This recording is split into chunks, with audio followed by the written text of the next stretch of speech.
Before I get started, I'd like to kindly ask that you hit the like button and please subscribe to the channel for more content just like this. Come on. Do it.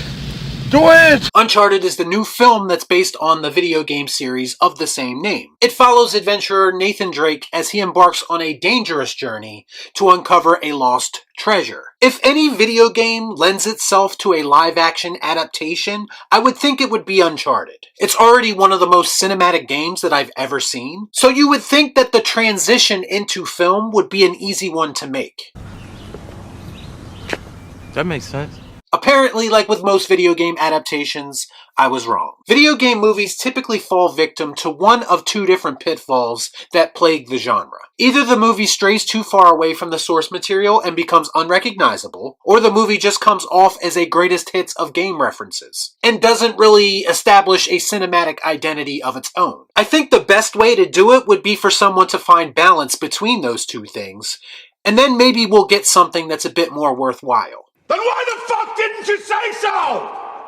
But unfortunately, that balance was not achieved with the Uncharted movie. Fans of the game will notice a lot of references and a lot of Easter eggs put in here and there, but outside of that, it fails to capture the scope or scale of the game in any way, and thus comes off feeling more like a dull or generic adventure story. Whoopie fucking do.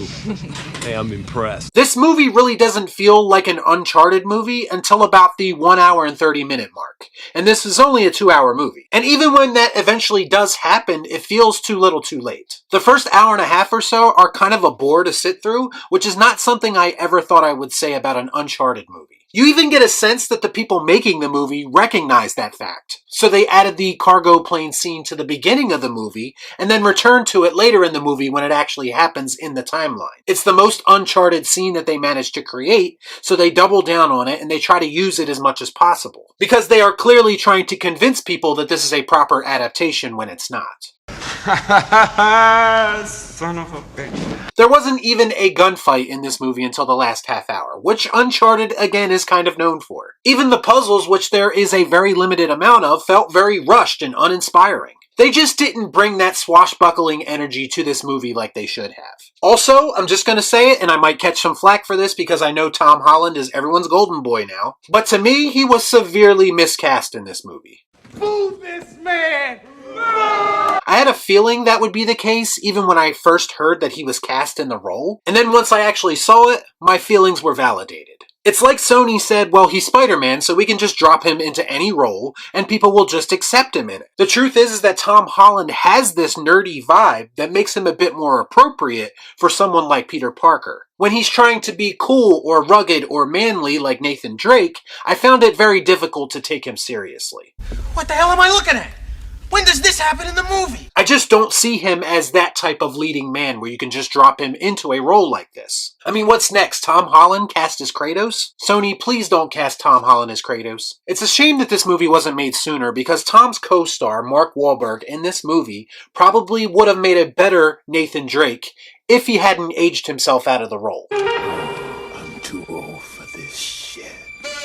And for the record, I didn't really buy into Mark Wahlberg as Sully either. It's another case in the same movie of shifting actors into roles that don't really suit them. And honestly, that's one of the movie's biggest flaws outside of not capturing the tone of the game. And it took me out of the movie on more than one occasion because I just wasn't buying into what I was watching. Jack, you might have made a good Sully in your day. Kind of a mentor, but kind of a prick at the same time. You snotty little bastard. Nathan Drake has a distinct way and personality about him that they just did not capture in this movie at all. The iconic Antonio Banderas is also in the film, and for a moment I was excited to see him as the villain of the film, but ultimately he is underutilized as an actor and his character is merely used as a way to subvert expectations. And we all know how much I love that.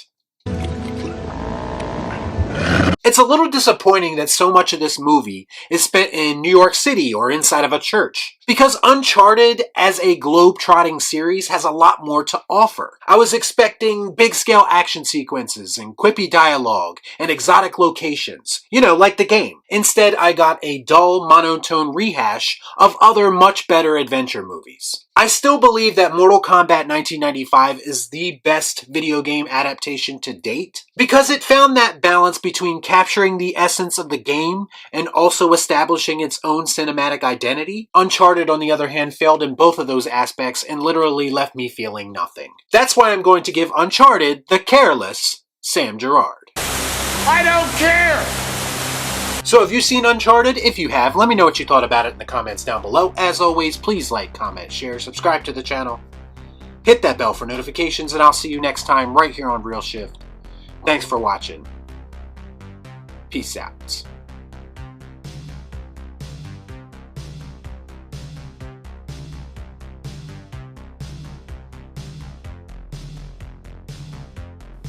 Y'all be cool. Nah.